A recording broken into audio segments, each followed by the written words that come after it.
They poisoned him. He lived. They shot him. He stood back up. They beat him. They bound him. They threw him into the freezing Russian river, and still, the legend says, he was breathing. His name was Rasputin. Before the palace, before the power, before the whispers of devil and saint, he was just a boy in the snow.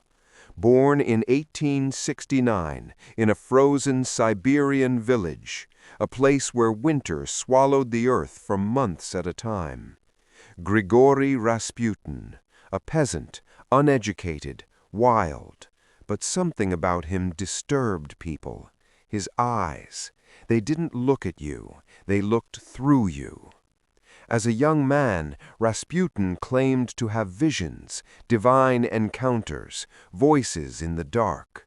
Some called him blessed, others called him unstable. He wandered from monastery to monastery, not as a priest, not as a monk, but as something harder to define, a holy man or a fraud. In the silence of Siberia, myths began to grow around him, and myths have power. In the early 1900s, the Russian Empire stood vast and trembling. On the throne, Nicholas II, and beside him, desperate and devout, Alexandra Fedorovna. They had a secret. Their only son, the heir to the empire, suffered from hemophilia. A single injury could mean death. The royal doctors failed. The prayers felt unanswered. Then someone whispered a name, Rasputin, the peasant mystic from Siberia. When Rasputin arrived at the palace, he didn't look royal, he didn't act refined, but when the boy was bleeding, Rasputin prayed, and the bleeding slowed. Was it coincidence? Was it hypnosis? Was it divine intervention? The Empress didn't care. To her, he was a miracle.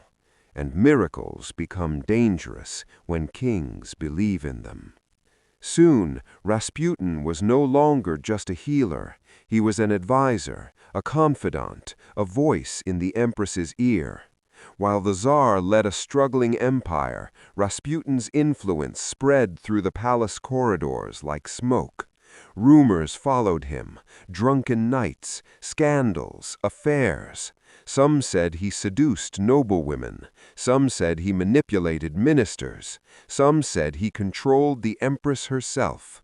In the streets of Russia, people whispered, "He is corrupting the crown." Newspapers mocked him. Politicians feared him. Nobles hated him.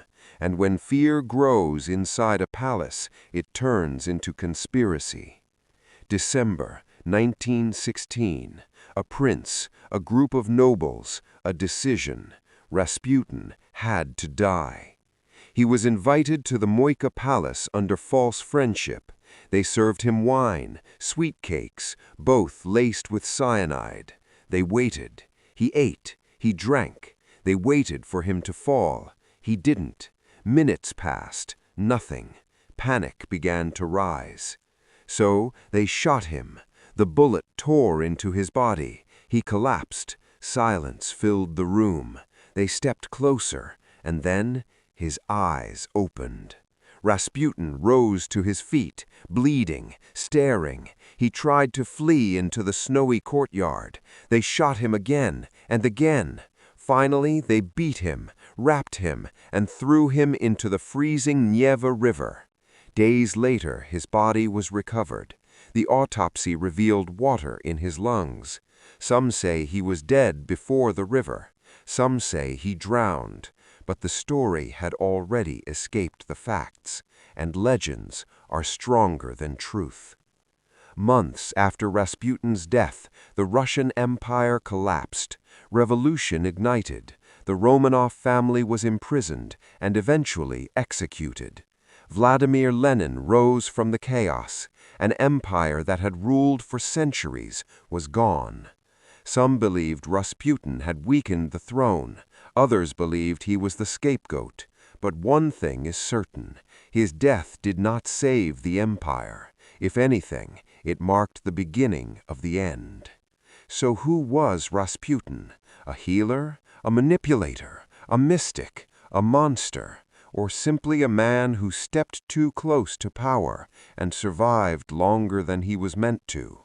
They tried poison, they tried bullets, they tried ice, and yet, more than a century later, we still speak his name.